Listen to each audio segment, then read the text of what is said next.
Coba deh bayangin, ada sebuah sekolah, tempat anak-anak belajar, ngaji, dan ngejar mimpi.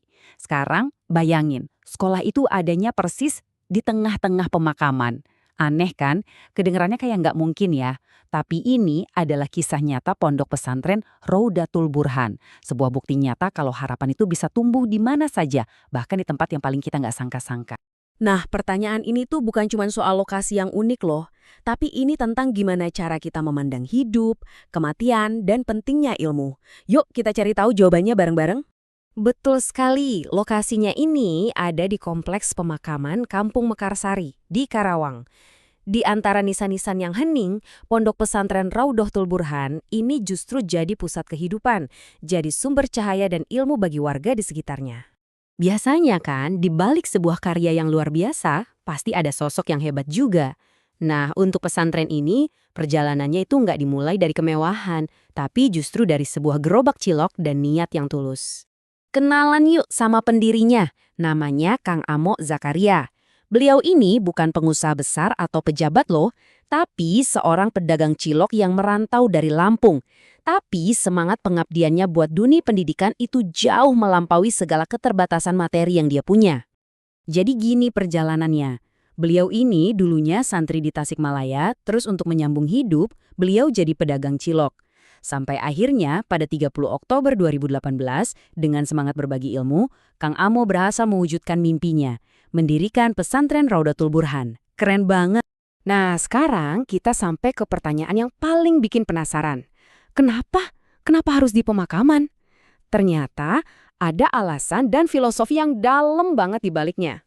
Pasti kita semua mikirkan, kenapa harus di pemakaman? Jawabannya, ini bukan pilihan acak.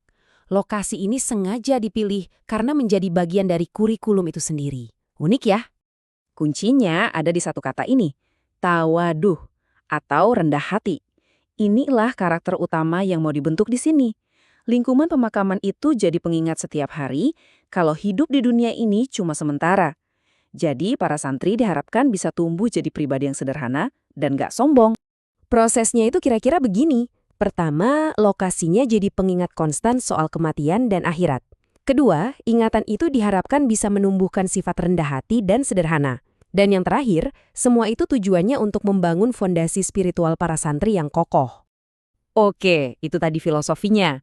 Sekarang, yuk kita lihat gimana visi luar biasa itu berkembang jadi sebuah komunitas pembelajar yang hidup dan penuh semangat hari ini. 125. Di tengah sunyinya pemakaman, ada 125 santri yang setiap hari mengisi tempat ini dengan lantunan ayat suci, gelak tawa, dan mimpi-mimpi besar tentang masa depan. Ini bukti nyata kalau pesantren ini benar-benar hidup. Komunitasnya juga beragam loh. Ada santri mukim, mereka ini yang tinggal di asrama dan belajar penuh waktu. Terus ada juga nih santri non-mukim. Mereka ini anak-anak dari kampung sekitar yang datang untuk belajar lalu pulang ke rumah masing-masing. Ini nunjukin kalau pesantren ini benar-benar jadi jantung pendidikan buat masyarakat lokal. Perjuangan Kang Amo nggak berhenti begitu saja. Sekarang, visinya dilanjutkan oleh pimpinan saat ini, yaitu Bapak Tarmo. Tentunya bersama tim pengajar lain yang sama-sama berdedikasi. Merekalah yang menjaga api semangat pendidikan di sini tetap menyala. Walaupun dibangun dari keterbatasan, fasilitasnya cukup lengkap loh. Ada masjid, ruang kelas untuk belajar, asrama, bahkan sampai lapangan olahraga. Kurikulumnya juga seimbang, memadukan ilmu agama dan ilmu umum supaya bisa mencetak generasi yang nggak cuma pintar, tapi juga berakhlak mulia. Nah, dari semua kisah inspiratif Pondok Pesantren Raudatul Burhan ini, apa sih pelajaran terbesar yang bisa kita ambil? Keberadaannya menjadi bukti bahwa keterbatasan bukanlah penghalang untuk menciptakan pendidikan yang bermakna dan berdampak. Kalimat ini dalam banget ya. Pesantren ini jadi bukti hidup kalau dengan niat yang tulus, keterbatasan itu justru bisa jadi titik awal dari sesuatu yang sangat luar biasa. Kisah ini benar-benar bikin kita jadi bertanya-tanya pada diri sendiri.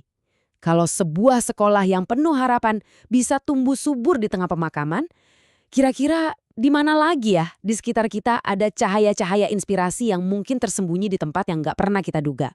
Sebuah pertanyaan yang bagus untuk kita renungkan bersama.